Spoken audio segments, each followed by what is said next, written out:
Hi everyone, it's Derek from the iReady podcast here, and this is my reaction to the 2-0 win against St Johnstone in the Premiership tonight.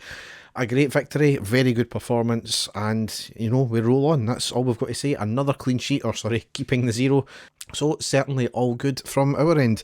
We had one change from the Hearts game where Hadji came in for Sakala, so we lined up McGregor, Tavernier, Goldson, Bassey, Barisic, Kamara, Aribo, Arfield, Hadji, Kent and Morelos. On the subs bench with McLaughlin, Simpson, Patterson, Bakuna, Wright and Sakala.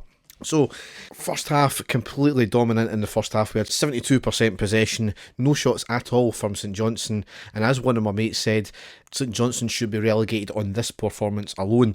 That said, despite having all of the ball and a number of shots, because St Johnstone were parking the bus and were putting more or less everyone in the box when we were attacking, it was difficult to get an opening. We were trying a lot, mainly down the wings mind you, but we couldn't get the breakthrough. Kent was certainly the most lively, had a number of chances, but either couldn't find the angle or the keeper was called into action. We were certainly unlucky on the 11th minute with Aribo with a stunning shot from 25 yards, and it hit off the outside of the post and went by. Very, very unlucky that one there, so it showed some great skill and composure. We kept on plugging away. We had a few chances, a couple of saves by their keeper. We just couldn't find that opening. As I said, they were parking the bus. It was very difficult to break down. I would have liked to see a lot more shots though, because certainly we were getting to the wing, we were crossing, we were trying to go through the middle but getting blocked out. Have a shot. There was a distinct, again, lack of shots from the middle section tonight. We've seen it time and time again. It can deflect off a defender and into the back of net. That's all you're looking for at the end of the day. A messy goal is still a goal. But that was the only thing up until that point. Certainly there was a penalty claim for us on the 40th minute. Kamara was clipped in the box from behind. Nothing was given. On the replay, probably a correct decision. I think it was just more of a kind of shoulder challenge than any sort of illegal challenge there. However, we eventually got the breakthrough 3 minutes from time, because in the 42nd minute, Morelos put us 1-0 up. It was a corner in from the left, Goldson with the initial header in the middle, but it was going wide of the right post. But Morelos was there with the follow-up header into the back of the net. One of these cases of right place, right time, and a very instinctive striker as well, which is always good to see. So delighted again there to get the goal. Certainly my dad was thinking it was going to be one of these nights, and I can see where that was coming from, but we were keeping up the pressure until we scored, which was always good. So really into the second half we were looking for more of the same, and we were more or less in control the whole second half. We got an early goal on the 49th minute with Kent making it 2-0. A lovely goal. It was started in our defence. The ball passed to Aribo on the halfway line. Morelos charging down the right side. Aribo slides a lovely ball to him. Morelos drives it forward into the right side of the box. He looks up and a lovely ball across the deck to Kent, who only had to really tap it in. Great all-round goal. That's why some of the football our players are able to play, both obviously with Gerrard in the last couple of years, and we're starting to see it again now.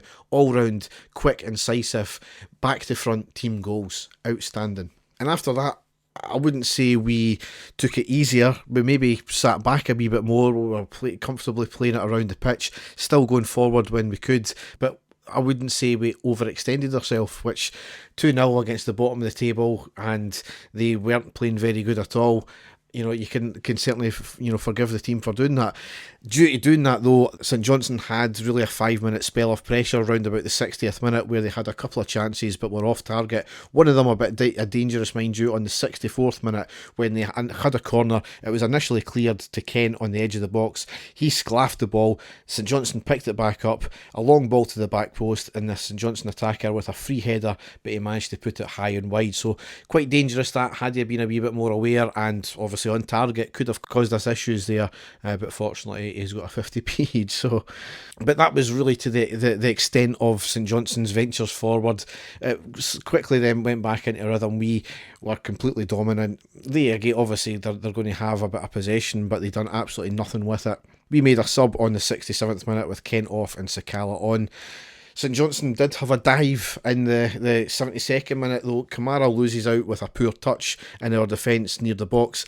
To be honest, I felt it was more of I can't remember who played it out to him, but I think it was maybe more of a heavy pass to him, and Kamara was actually facing towards our goal and there was a player right behind him.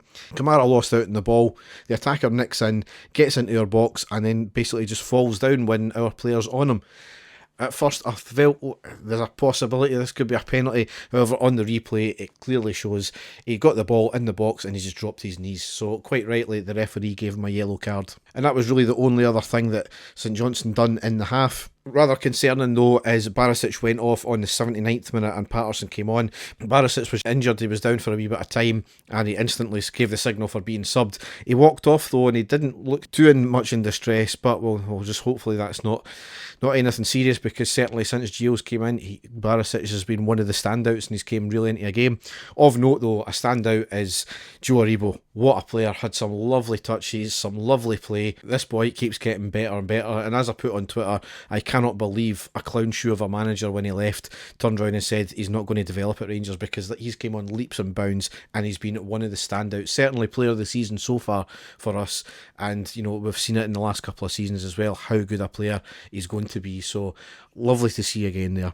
So another 3 points picked up, always good to see. Another clean sheet, even better as well. Leads us into the next game, or does it? Because we don't know yet. It's meant to be Dundee United on Saturday. However, they've obviously got COVID issues there, so the game might be in doubt, so we'll just need to keep an eye on the social media outlets there.